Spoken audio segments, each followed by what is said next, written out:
Bismillahirrahmanirrahim. Alhamdulillahi Rabbil Alamin. Wassalatu wassalamu ala Rasulillah wa ala alihi wa sahbihi ajma'in. Assalamualaikum warahmatullahi wabarakatuh. Una purihin natin ang Allah, dakilain natin siya. At naway ang kapayapaan at pagpapala ay mapa sa Propeta Muhammad sallallahu alaihi wasallam, sa kanyang pamilya, sa kanyang mga kasamahan, at sa lahat ng tao na tumatahak sa tuwid na landas hanggang sa huling araw. Dahil napapalapit na ang buwan ng Ramadan, atin pong tatalakayin ang pag-aayuno dito at ang kahalagahan ng pag-aayuno sa buwan ng Ramadan at ano yung mga obligasyon natin at ano yung dapat nating gawin upang sa pagdating ng buwan ng Ramadan ay alam na po natin ang ating gagawin sa abot ng ating makakaya. At insyaAllah, atin itong uumpisahan kung gaano o ano ang utos ng Allah subhanahu wa ta'ala sa buwan ng Ramadan. Tatalakayin natin dito, babun fi wujubi sawmi Ramadana wa waqtihi. Ang unang tatalakayin natin ay ang pag-obliga ng Allah subhanahu wa ta'ala sa pag-aayuno sa buwan ng Ramadan at kailan ito gagawin.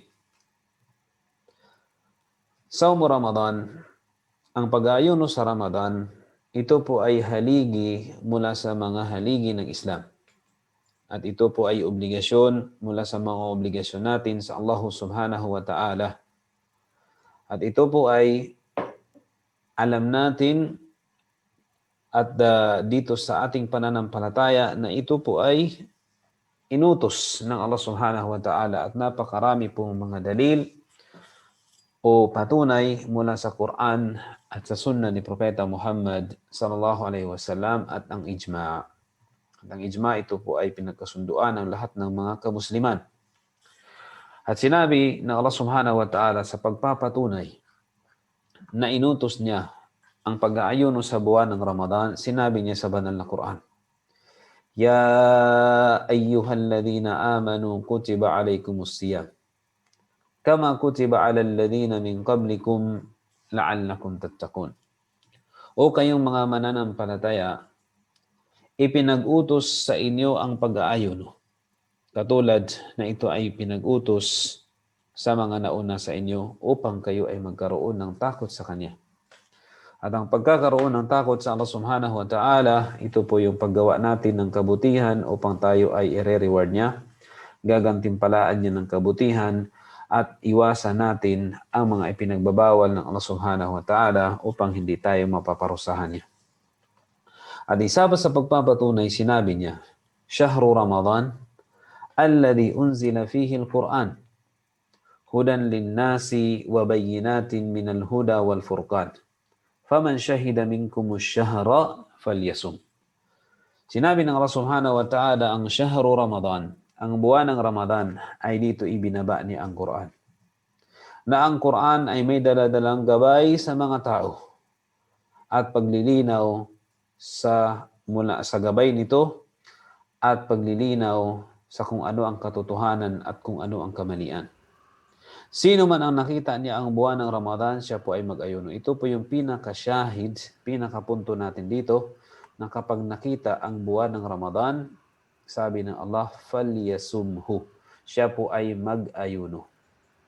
Ibig sabihin, tayong lahat ay pinag-utusan ng Allah subhanahu wa ta'ala na mag-ayuno kapag nakita natin ang buwan ng Ramadan. So ito po ay ang pagiging obligado ng pag-aayuno, ito po ay sa buwan ng Ramadan. Ay sinabi ng Allah, ang ibig sabihin ng kutiba, sinabi ng Allah, kutiba ay furida. Ibig sabihin ng kutiba ay furida dito sa aya na ito, na ipinag-utos, inobliga ng Allah subhanahu wa ta'ala sa atin. At sinabi pa niya, faman shahida minkum ash-shahra falyasum. Ito yung sinabi ng Allah. Ito yung sinabi natin kanina, na ang punto ng aya na ito ay sino man ang nakita niya ang buwan. Ang tinutukoy dito ay ang buwan ng Ramadan. Falyasumhu. Siya po ay mag-aayuno. Wal amru lil wujub. At ang pag-uutos ng Allah dito, ito po ay lil wujub, ay ito po ay inobliga, pag-uubliga. Ang amr dito, ang pag-utos ng Allah ay pag-uubliga niya sa ating lahat, sa lahat ng mga kamusliman na mag-ayuno kapag dumating na ang buwan o kapag nakita natin ang buwan ng Ramadan. Katulad na ito ay sinabi rin ni Propeta Muhammad sallallahu alaihi wasallam. Ito rin po ay nagpapatunay na tayo ay mag-ayuno sa buwan ng Ramadan. Sinabi ng mahal na Propeta Muhammad sallallahu alaihi wasallam, "Buniyal Islam ala khams." Itinayo ang Islam sa 5 haligi. At binanggit dito ang pag-ayuno ng Ramadan. Pag-ayuno sa buwan ng Ramadan. At napakaraming hadith na magpapatunay sa pagiging obligado nito, kagandahan, kainaman, at napakaraming kabutihan sa pag-ayuno ng Ramadan. Kabutihan sa espiritual at kabutihan sa physical. Ito po ay inobliga. Ito po ang kabutihan na mayroon sa pag-aayuno sa buwan ng Ramadan. At lahat ng mga Muslim ay nagkasundo na ang pag-aayuno sa buwan ng Ramadan, ito po ay wujub, lil wujub. Ito po ay obligado. Ang ibig sabihin ng obligado, sino man ang hindi niya isinagawa ito, siya po ay magkakaroon ng napakalaking kasalanan sa Allah subhanahu wa ta'ala. Wa anna man ankarahu kafarah. At ang worst pa dito, ang sino mang ang itinanggi niya na ito ay obligado, siya po ay lalabas sa pananampalatayang Islam. Hindi na po siya magiging Muslim kapag itinanggi niya na ang pag-ayuno sa buwan ng Ramadan ay hindi obligado, siya po ay kafir. Siya po ay lalabas sa pananampalatayang Islam. Ano ang kainaman o ano ang karunungan na makuha natin? Bakit ipinag-utos ang pag-aayuno sa buwan ng Ramadan? Anna fihi tazkiyatan lin-nafsi wa tathiran wa tanqiyatan laha min al-akhlaq ar-radi'ah wal akhlaq ar-radilah. Na ang pag-aayuno sa buwan ng Ramadan, ito po ay paglilinis sa ating sarili, pagdadalisay, paglilinis nito mula saan? Mula sa mga pangit na pag-uugali at mula sa mga pangit na kasalanan. So yung mga kasalanan natin ay ito po ay tatanggalin, kaya ipinag-utos ang pag-aayuno sa buwan ng Ramadan. At ganoon din po ang pag-uugali na hindi ka nais-nais, ito po ay tatanggalin at lilinisin sa buwan ng Ramadan. Bakit? Li'annahu yudayyiku majari ash-shaytani fi badani al-insan. Dahil ang pag-aayuno, ito po ay paraan upang mapigilan ang gawain ni Satanas, ang pagdaloy niya sa katawan ng tao. Dahil ang bawat tao ay meron po siyang Satanas na dumadaloy sa kanya, na ito po ang mag-uutos sa kanya na gumawa ng kasalanan. Lianna syaitan, ayon sa hadith, dahil ang syaitan yajri min ibni Adam majrad dam. Dahil ang Satanas, ito po ay dumadaloy sa angkan ni Adan katulad ng pagdaloy ng dugo natin. Kaya kapag tayo ay kumain, tayo ay uminom, nagiging malawak ang dadaanan ni syaitan at tayo ay mapupunta ngayon sa mga pagnanasa. Pero kapag tayo ay nag-aayuno, tayo po ay nafo-focus, tayo po ay nag-concentrate lamang sa pagsamba sa Allah subhanahu wa ta'ala, dahil iniwan natin ang pagkain at pag-inom alang-alang sa pagsamba natin sa Allah subhanahu wa ta'ala. At ito ang ating kukunin ay ang pagbabasa ng Quran, ang ating gagawin ay pagbabasa ng Quran, pagtulong at napakaraming kabutihan. At sa pamamagitan ng pag-aayuno, mababawasan ang pagnanasa sa ating sarili. Mababawasan at tayo po ay mapupunta, magkakaroon tayo ng ragbah, magkakaroon tayo ng encouragements na gumawa ng mga pagsamba sa Allah subhanahu wa ta'ala. Yun po mga kapatid, ang isa sa karunungan o wisdom na ating makukuha sa pag-aayuno natin sa buwan ng Ramadan. Wa fi sawmi tazhidun fid dunya wa shahawatiha wa targhibun fil akhirah. At sa pag-aayuno, ito po ay ang pag-iiwan natin sa anumang mga bagay na walang pakinabang dito sa mundo at mga pagnanasa dito sa mundo. At ito po ay targhib. Ito ay pag-i-encourage natin na mayroong kabilang buhay na ating pagtuunan at hindi po dito sa makamundong bagay lamang. Pero katulad ng sinabi natin na ang Islam, ito po ay balance. Mayroon po tayong walatan sa nasiba kami ng dunya. Huwag mong kalimutan ang parte mo dito sa mundo. Ganon din po ang sa kabilang buhay at ito yung pinakamahalaga sa lahat. Dahil doon ang huling hantungan natin, maaring sa paraiso o maaring sa impyerno, wal iyadu billah. Kaya mga kapatid, sa pananampalatayang Islam, isa rin na makukuha natin sa pag-aayuno sa Ramadan. Ito po ay magtutulak sa atin at magkakaroon tayo ng pag-unawa, magkakaroon tayo ng mercy kung ano ang sinasapit ngayon o ano ang dinadanas na mga mahihirap na wala silang makain. Ito po ay mararamdaman natin na marami sa mga tao, maaring hindi sila nakaranas ng gutom. Kaya kapag sa buwan ng Ramadan, isa sa mga karunungan ng pag-aayon sa Ramadan, ikaw man ay mayaman, ikaw man ay mayroong mabiling pagkain, o hindi ka nakaranas ng gutom sa buong taon pagdating ng Ramadan, ikaw po ay makakaranas katulad ng dinadanas na mga walang makain, na naranasan nila ang gutom dahil wala silang pambili, naranasan nila ang gutom dahil wala silang pambili ng pagkain. So lahat tayo ay parehas sa buwan ng Ramadan, mayaman ka man, mahirap ka man, o normal ka man na tao, tayong lahat ay makakaranas. So ito po ay magpapaalala sa atin na mayroon tayong mga kapatid sa pananampalatayang Islam na ganito po ang dinadanas nila, maaring isang taon, maaring sa ilang buwan. Kaya dito atin pong ipapakita at mararamdaman dapat natin na tayo ay maramdaman natin kung ano ang nararamdaman ng mga taong naghihirap at walang makain.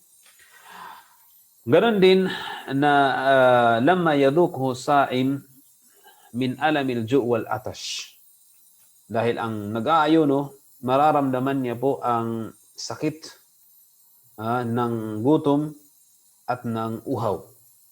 Lianna sawma fi syar, dahil ang pag-aayuno sa batas ng Islam, ito po ay al-imsaku biniyatin an asya'a maksusatin min aklin wa syurbin wa jima'in wa ghairi dhalik mimma warada bihi syar. Dahil ang pag-aayuno, ito po ang pagpipigil. Ito po ay pagpipigil biniya na ang ating intensyon ay natatangi. Ano yung intensyon natin? Ang pigilan natin ang pagkain, pigilan natin ang pag-inom, pigilan ang pakikipag-ugnayan sa asawa, wa ghairu dhalika mimma warada syar. Mimma warada bihi syar. At ganun at ilan sa mga nabanggit sa batas ng Islam. So ito po yung pagpigil natin ng ating intensyon, pigilan natin ang pagkain, pigilan natin ang pag-inom, pigilan ang pakikipag-ugnayan sa asawa sa araw ng Ramadan. At ito po yun, kasama po dito ang pagpigil mula sa mga salitang masama, mula sa panlilibak, mula sa pagpaninirang puri, mula sa rafath, mga walang kwentang salita, at anumang bagay na nakakabawas ng pag-aayuno sa buwan ng Ramadan. Sa nakakabawas ay nakakabawas ng gantimpala sa buwan ng Ramadan dahil mayroon pong napakalaking gantimpala ang inihanda ng Allah Subhanahu wa Ta'ala sa buwan ng Ramadan. Ngayon, kukunin natin kailan ito mag-uumpisa ang pag-aayuno sa Ramadan. وَيَبْتَدِئُ وُجُوبِ الصَّوْمِ الْيَوْمِ بِطُلُوعِ الْفَجْرِ الثَّانِي. Mag-uumpisa po ang pag-aayuno sa buwan ng Ramadan, sa araw-araw na pag-aayuno natin dito mula sa tulu'il fajr. Ang tulu'il fajr, pagsikat ng fajr, hindi po pagsikat ng araw. Ibig sabihin, pagdating ng fajr, at-thani, dahil ang fajr, mayroon pong dalawang fajr sa batas ng Islam, fajrul kadhib at fajru as-sadiq. At ang tinutukoy natin dito yung fajr na sadiq. Ibig sabihin, tunay na fajr na. Kasi mayroong sa madaling araw, akala natin fajr na kasi medyo lumiwanag na, yun pala ay hindi pa fajr. At ang kukunin natin ay yung fajr athani o yung sadiq, yung dumating na talaga ang oras ng Fajr. Pagdating ng oras ng Fajr, na tunay na Fajr, ay tayo po ay magpipigil na o pipigilan na po natin ang ating pagkain at pag-inom at anumang nakakasira ng pag-aayuno. Kailan ito mangyayari? Al-bayad. Ito po ay, paano natin malaman na ito ay Fajr Thani na? Kapag nakita na po natin ang puting al-mu'tarid fil ufuk. Bisa makikita na natin yung puting parang sinulid na mu'tarid. Ibig sabihin, ito po ay parang nakaguhit sa kalangitan. Wayantahi bi ghurubi syams. At ito po ay magtatapos ang pag-aayuno kapag lumubog na ang araw. Kaya sinabi ng Allah Subhanahu wa Ta'ala, "Fal'ana bashiruhunna." Fal'ana bashiruhunna. Ibig sabihin kapag hindi pa umabot ang Fajr Thani, yung tunay na Fajr, yung Fajr talaga na kung saan doon tayo nagsasara, pinapayagan ng Islam ang pakikipag-ugnayan sa asawa. At sinabi ng Allah Subhanahu wa Ta'ala, "Wabtagu ma kataba Allahu lakum wa kulu washrabu hatta yatabayyana lakumul khaytul abyadu minal khaytil aswadi minal fajr thumma atimmus siyama ila al-layl." Sinabi ng Allah Subhanahu wa Ta'ala, gawin niyo, kunin niyo ang anumang nakatagda sa inyo mula sa Allah Subhanahu wa Ta'ala, ang ipinag-utos sa inyo mula sa Allah Subhanahu wa Ta'ala sa pinakamalapit ng kahulugan nito. At sinabi niya, kumain kayo at uminom kayo hanggang sa maging malinaw na sa inyo ang puting sinulid sa kalangitan mula sa minal khayt hatta yatabayyana lakumul khaytul abyad, yung puting sinulid sa kalangitan, at ito yung palatandaan na dumating na ang Fajr, minal khaytil aswadi minal Fajr, mula sa maitim din na sinulid na ito ay kinumpara ng Allah Subhanahu wa Ta'ala sa sinulid. Ibig sabihin, dumating na yung oras ng Fajr. Kapag dumating na ito, pipigilan na po natin ang pagkain at pipigilan na natin ang pag-inom, pipigilan na natin ang pagkipag-ugnayan sa asawa at anumang nakakasira sa pag-aayuno. Thumma atimmu siyama ila al-layl. At tayo ay ipagpatuloy natin ang pag-aayuno hanggang sa dumating ang gabi, at ito yung paglubog ng araw. Paglubog ng araw. Yun po mga kapatid sa pananampalatayang Islam. ويبدأ وجوب صوم شهر رمضان إذا علم دخوله. So mangyayari, paano tayo mag-uumpisa ng pag-aayuno sa buwan ng Ramadan? Una po, mag-aayuno tayo kapag nalaman natin na ang buwan ng Ramadan ay pumasok na. Kapag may nakakita na sa buwan ng Ramadan, doon na po tayo mag-uumpisa ng ating pag-aayuno. At paano natin ito malaman? Mayroon po itong tatlong kapamaraanan o tatlong daan upang makuha natin at malaman natin na dumating na at pwede na tayong mag-ayuno o umpisa ng pag-aayuno.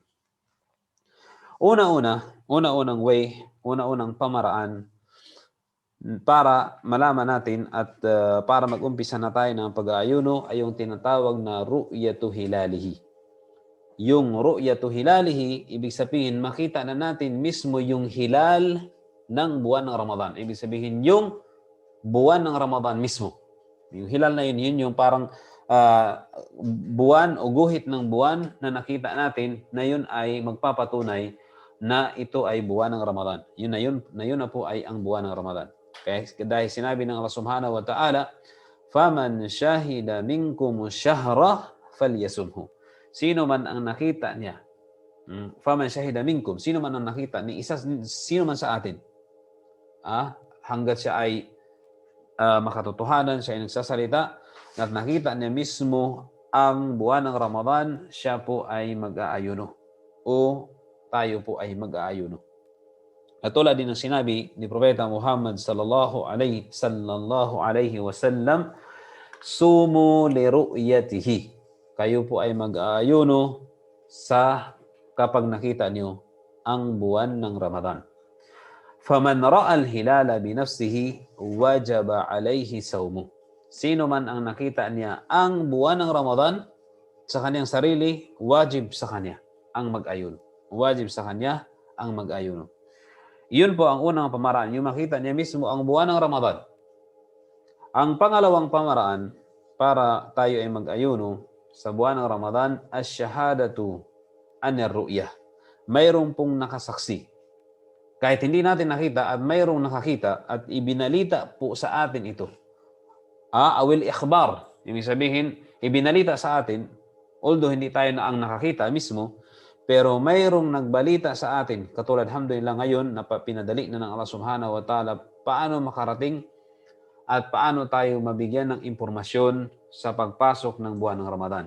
Paano tayo mabigyan ng impormasyon sa pagpasok ng Ramadan? Ito po ay nakita o nakikita na natin at pinapadali na ng Allah subhanahu wa ta'ala ang panahong ito.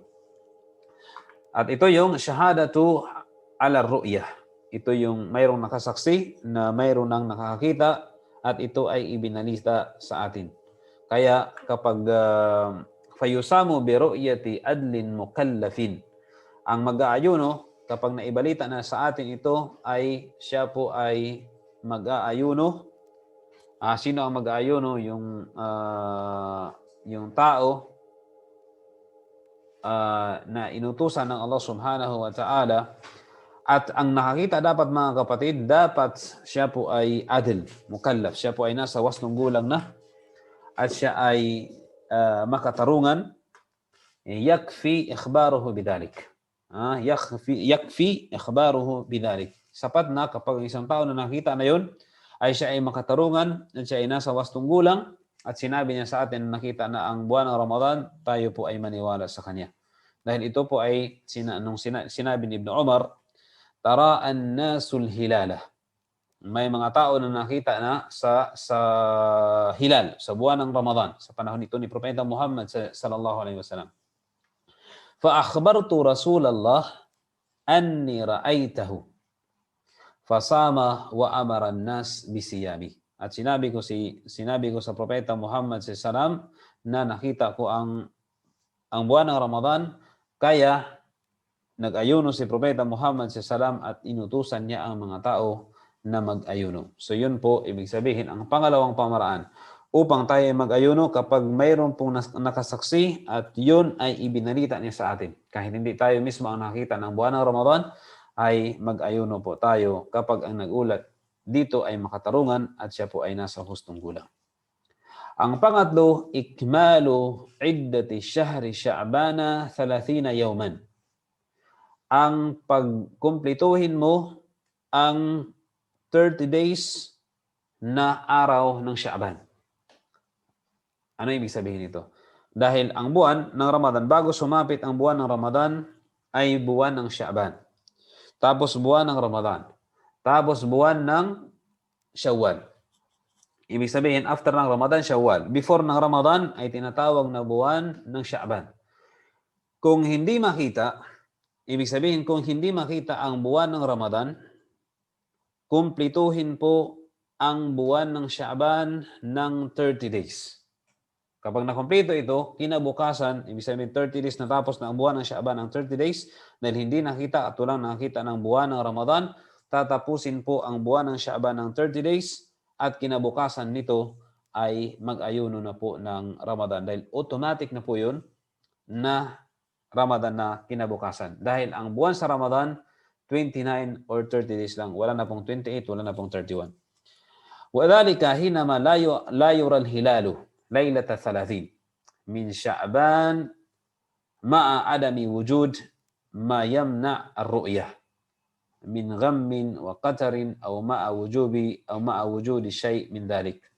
So kapag hindi nakita ang buwan ng Ramadan sa pang-10 gabi, pang 30 na night ng Sha'ban, hindi po ito nakita, kumplituhin po ito, yung araw na yon ay kumplituhin sa Sha'ban at kinabukasan ay ito po ay Ramadan na. Ito po ay Ramadan na. Dahil sinabi ni Propeta Muhammad sallallahu alaihi wasallam, innama syahru 29 yawman fala tasumu hatta tarawhu. Ibig sabihin, wala tuftiru hatta tarawhu fa in gumma alaykum faqduru lahu. Sinabi ni Propeta sallallahu tunay na ang buwan ay 29 na araw at huwag kayong mag-ayuno hanggat sa makita niyo ang buwan ng Ramadan. At huwag kayong mag-iftar. Ibig sabihin, magsabi na Eid al-Fitr na kinabukasan kapag hindi niyo nakita naman ang buwan. Fa in gumma alaykum, kung hindi nakita ang buwan ng Ramadan dahil sa maulap, dahil sa ito ay mayroong bagay na nakakaharang katulad ng alikabok, ng sandstorm for example, o kaya ng mga ulap sa kalangitan o hindi nakikita, sabi ni Propeta Muhammad sallallahu alaihi wasallam, faqduru lahu. Ito po ay faqduru lahu. Ang ibig sabihin ng faqduru lahu, atimmu syahra sya'bana 30 yawman. Kumplituhin po natin ang buwan ng Sya'ban ng 30 days. Fa in gummi alaykum ash-shahra fa'uddu 30. Sa ibang hadith, sa ibang riwaya, sa ibang narration, kapag hindi niyo po nakita ang buwan ng Ramadan, ay kumplituhin niyo po ang 30 days ng Sya'ban. Yun po. Ang tatlong pamaraan, ito po yung tatlong pamamaraan upang tayo po ay maobliga na mag-ayuno o obligado na sa atin mag-ayuno sa buwan ng Ramadan. Yalzamu sawmu Ramadana kulla muslimin mukallafin qadir. Sino po ba ang mag-aayuno sa buwan ng Ramadan? Sino po ang mag-aayuno sa buwan ng Ramadan? Wa yalzamu sawmu Ramadan kulla muslimin mukallaf qadir. Fala yajibu 'alal kafir. Hindi po ang mag-ayuno sa buwan ng Ramadan ay ang mga Muslim, lahat ng Muslim na nasa wastong gulang at sila po ay may kakayanan. Kaya nilang mag-ayuno sa buwan ng Ramadan. Fala yajibu 'alal kafir. Hindi po ito obligado sa mga kafir. At hindi po tama ang pag-ayuno ng mga kafir. Kahit pa mayroong mga hindi Muslim nagsasabi, nung nag-ayuno na ako nung last Ramadan, nag-ayuno na ako nung Ramadan, nung nakaraang Ramadan, marami sumama na ako sa mga Muslim, hindi po sila i-reward doon dahil hindi po sila obligado na mag-ayuno noon at saka hindi rin po sila rewarded dahil sila po ay nasa hal o sa sitwasyon pa na hindi sila mga Muslim. Fa in taba fi athna'i shahr. Paano naman kapag ang isang hindi Muslim, nagtauba siya, nagbalik loob siya at nag-Muslim siya sa gitna ng Ramadan? Ibig sabihin, pang 15 ng Ramadan, nag-Muslim siya, ano ang gagawin niya? Samal baqi. Wala yalzamhu qada'u ma sabaka halal kufr. So, siya po ay mag-aayuno sa natirang araw. Halimbawa, pang 15 days, nung pang 15 niya, ng buwan ng Ramadan, siya na po ay nag-decide na mag-ayuno, mag-Muslim. Kaya ang gagawin niya, ang natitirang araw ng Ramadan hanggang sa matapos ito ay siya po ay obligadong mag-ayuno. Ngayon, babayaran niya ba yung mga nakaraan? Hindi na po. Ano man ang pag-ayuno na hindi niya nagawa bago siya mag-Muslim ay hindi niya na ito babayaran. Wala yajibu sawmu ala sagirin. Hindi po obligado ang pag-aayuno sa sagir, sa mga bata. Wa yasihhu sawm min sagirin mumayyiz. At tama naman ang pag-aayuno kapag yung bata pa siya pero siya na ay merong kunting pangunawa o nakakaunawa na siya at siya ay nag-aayuno, tama po ang kanyang pag-aayuno. Wa yakunu fi haqqihi nafilah. At sa kanya naman ay ito po ay voluntary sa kanya dahil hindi pa siya inobliga dito. At hindi rin obligado ang pag-aayuno sa mga baliw. Wala sa kanilang pag-iisip, hindi po sila obligadong mag-ayuno dahil kahit pa mag-ayuno sila, hindi po magiging tama ang kanilang pag-aayuno dahil wala silang intensyon. Dahil ang baliw o wala sa katinuan ay wala po siyang intensyon. So, kailangan sa pag-aayuno ay meron pong intensyon. Inshallah, makukuha din natin ito. Wala yajibu sawmu adaan ala maridin ya'juzu anhu wala ala musafir. At hindi rin naman obligado ang pag-aayuno sa sino mang may sakit na hindi niya kaya mag-ayuno. Hindi po obligado sa isang may sakit na hindi niya kaya mag-ayuno sa buwan ng Ramadan. Hindi obligado sa kanya wala alal musafir at hindi rin sa musafir. Ganun din sa mga naglalakbay. Pero anong gagawin nila pag sila na po ay gumaling sa sakit nila o sila ay nakabalik na hindi na sila nagta-travel, hindi na sila naglalakbay, babayaran po ang kanilang mga utang sa panahong yaon. Sa panahon na sila ay may sakit, sa panahon na sila ay hindi na naglalakbay, ano ang patunay? Dahil sinabi ng Allah Subhanahu wa Ta'ala, "Faman kana minkum maridan aw ala safarin fa'iddatun min ayyamin ukhra." Sino man sa inyo ang may sakit at sino man sa inyo ang naglalakbay, babayaran niya po ito sa ibang araw. Ibig sabihin, hindi obligado sa kanila mag-ayuno sa buwan ng Ramadan. Adaan, ibig sabihin yung talagang kailangan nilang i-perform yun on the spot, hindi po obligado sa kanila yun. Kung hindi, ito po ay babayaran nila sa ibang araw. Kapag nawala na po yung udur, yung excuse nila, katulad ng sila ay may sakit at katulad ng sila ay naglalakbay. والخطاب بإيجاب الصوم يشمل المقيم والمسافر والصحيح والمريض والطاهر والحائض والنفساء والمغمى عليه. Ang pag-uubliga ng pag-aayuno sa buwan ng Ramadan, ito po ay para sa lahat. Kasama po dito yung hindi naglalakbay, obligado sa kanya mag-ayuno. Naglalakbay, obligado sa kanya mag-ayuno. Sinabi natin yung on the spot, hindi. Yung halimbawa, naglakbay sa buwan ng Ramadan, pero obligado sa kanya dahil babayaran niya po ito after hindi na siya nagta-travel.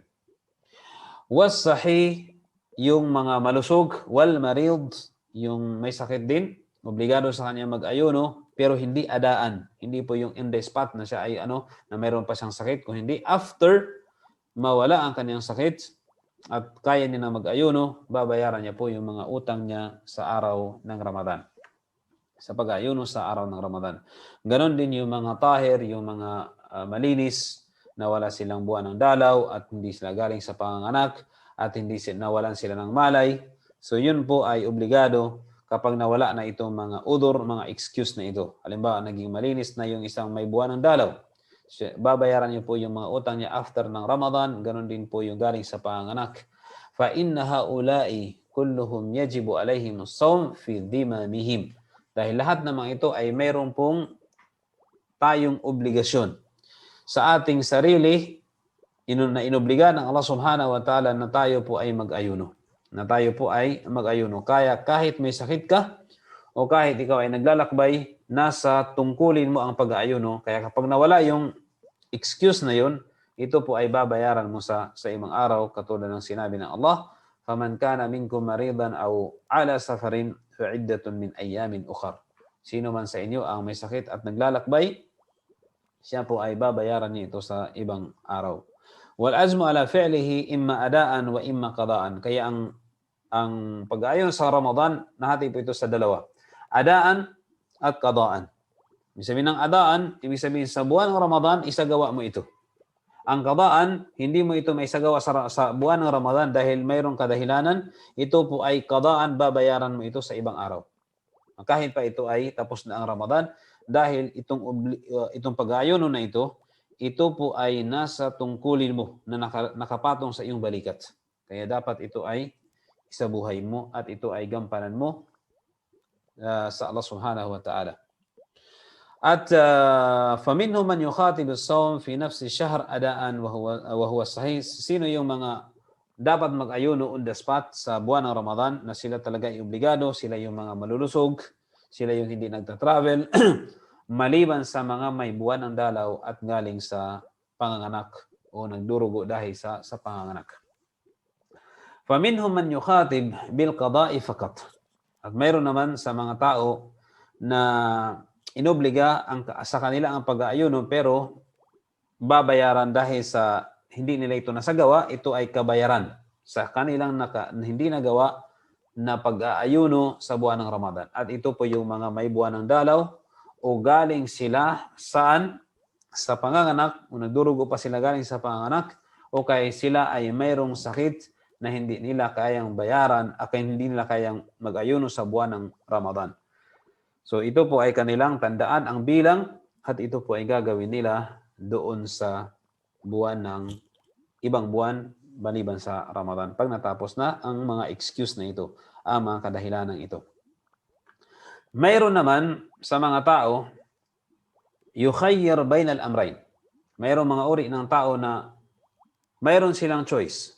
Pwede silang mag-ayuno sa mismong Ramadan o kaya'y hindi sila mag-ayuno muna sa buwan ng Ramadan na yun. Kung hindi mag-ayuno sila, babayaran nila ito after ng Ramadan. At sila yung mga al-musafir wal marid alladhi yumkinuhu as-sawm bi mashakkatin min ghairi khawfi talaf.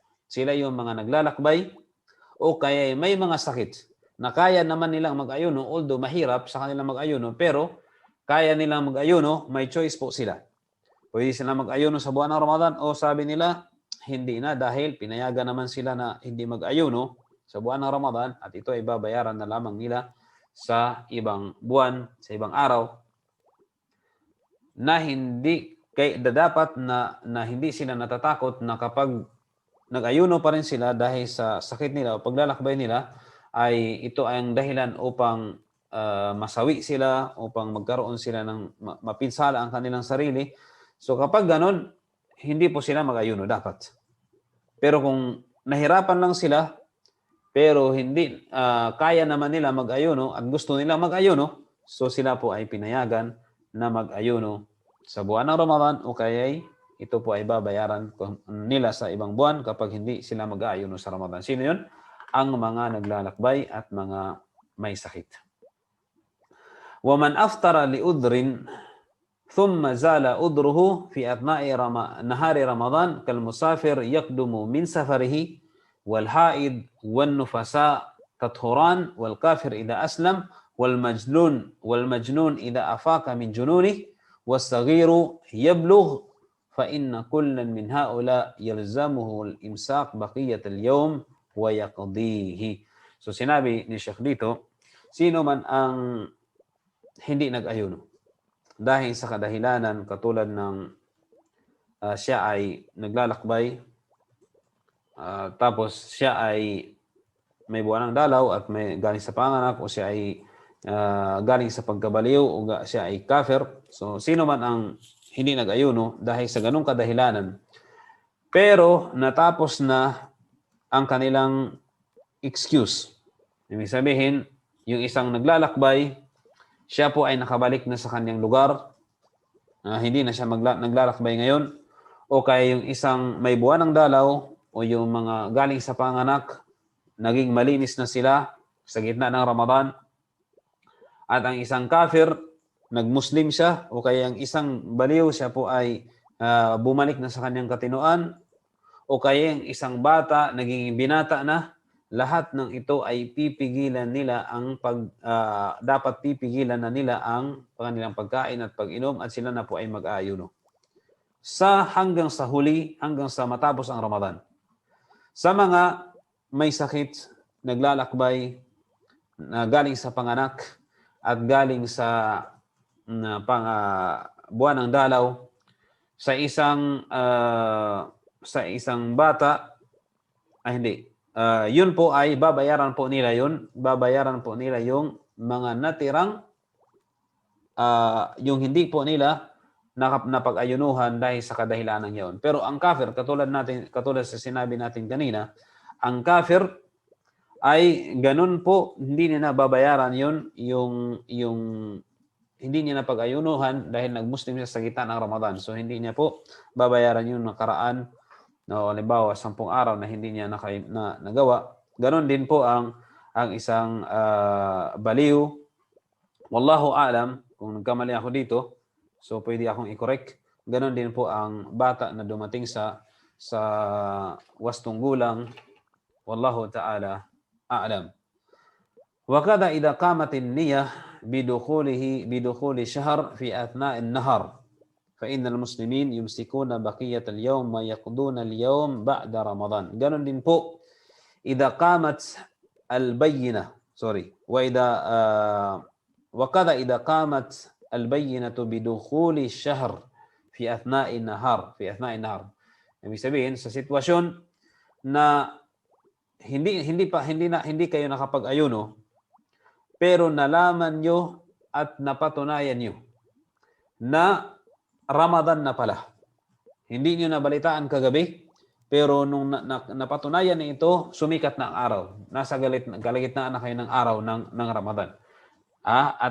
Dapat po pigilan nila ang pagkain hanggang sa lumubog yung araw dahil ang mga Muslim ay inutusan na pigilan ang pagkain kapag nalaman, pag-inom at anumang nakakasira ng pag-ayuno kapag nalaman nila at sigurado sila na Ramadan na pala. Pero yung araw na yun, dahil hindi sila nakapag-ayuno, although pipigilan nila ang pagkain, pag-inom nila at anumang bagay na nakasira sa pag-ayuno, after noon ay babayaran nila yung araw na yun na hindi nila napag-ayunuhan. Wallahu ta'ala a'lam. So hanggang dito na lang muna mga kapatid, ipagpatuloy natin sa ibang araw, inshallah subhanahu wa ta'ala. At ito po ay kukunin natin, ipagpatuloy natin bilang paghahanda sa Ramadan. So alhamdulillah, kung mayroon man akong nasabi na mali, ito po ay galing sa akin at sa Satanas. Kung mayroon man akong nasabing kabutihan, ito po ay galing sa Allah subhanahu wa ta'ala. At naway gabayan tayo at hiling natin sa Allah subhanahu wa ta'ala na tayo ay makaabot, Allahumma balighna Ramadan, na makaabot tayo sa buwan ng Ramadan at makapag-ayuno, makagawa ng maraming kabutihan, lalo maabutan natin ang Laylatul Qadr na ito po ay nandito sa buwan ng Ramadan.